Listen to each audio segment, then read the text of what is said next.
ಈ ನಮ್ಮ ಒಕ್ಕಲಿಗರಿಗೂ ಜೈನ ಧರ್ಮಕ್ಕೂ ಅನನ್ಯವಾದಂಥ ಸಂಬಂಧ ಇಂದು ನಿನ್ನೆಯದಲ್ಲ, ಅದು ಹೌದು. ಹಾಗಾಗಿ ತುಂಬ ದೀರ್ಘಕಾಲದ ಒಂದು ಇತಿಹಾಸ ಇದೆ.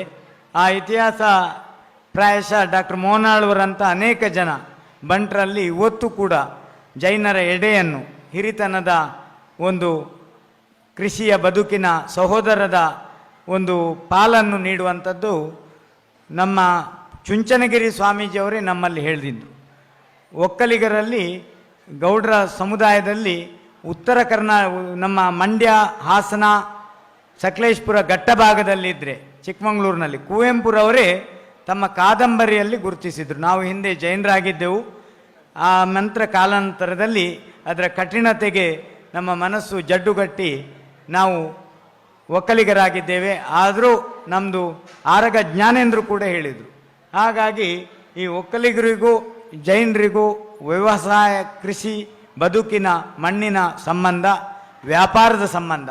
ನಮ್ಮಲ್ಲಿ ಶ್ರೇಷ್ಠಿಗಳು ಮತ್ತು ಶೆಟ್ಟಿಗಳು, ಅದೇ ರೀತಿಯಾಗಿ ಕೃಷಿಕರು ಮತ್ತು ಜೈನರು, ಈ ರೀತಿಯ ಸಂಬಂಧಗಳು ನಮ್ಮ ರಾಜರಲ್ಲಿ ಸೇನಾಧಿಪತಿಗಳಾಗಿ ಬಹಳ ರಕ್ಷಣೆಯನ್ನು ಮಾಡತಕ್ಕಂಥ ಕೆಲಸವನ್ನು ಮಾಡುವವರಾಗಿ ಬಹಳ ಒಂದು ಪ್ರೀತಿಯಿಂದ, ಅನನ್ಯತೆಯಿಂದ ರಾಜ್ಯವನ್ನು, ಮಣ್ಣನ್ನು ಉಳಿಸಿದಂಥ ಕೀರ್ತಿ ನಮ್ಮಲ್ಲಿ ಇವತ್ತು ಕೂಡ ಇದೆ, ಹಿಂದೆಯೂ ಕೂಡ ಇತ್ತು.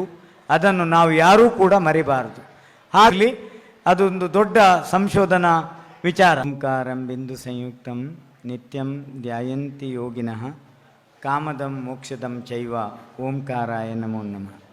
ಜೈ ಬಲೋ ಚಂದ್ರನಾಥ ಸ್ವಾಮಿ ಭಗವಾನ್ ಕಿ, ಚತುರ್ವಿಂಶತಿ ತೀರ್ಥಂಕರ ಭಗವಾನ್ ಕಿ, ಅಹಿಂಸಾ ಪರಮೋ ಧರ್ಮ ಕಿ, ವಿಶ್ವಧರ್ಮ ಕಿ, ಚಾರಿತ್ರ ಚಕ್ರವರ್ತಿ ಶಾಂತಿ ಸಾಗರ ಮಹಾರಾಜ್ ಕಿ.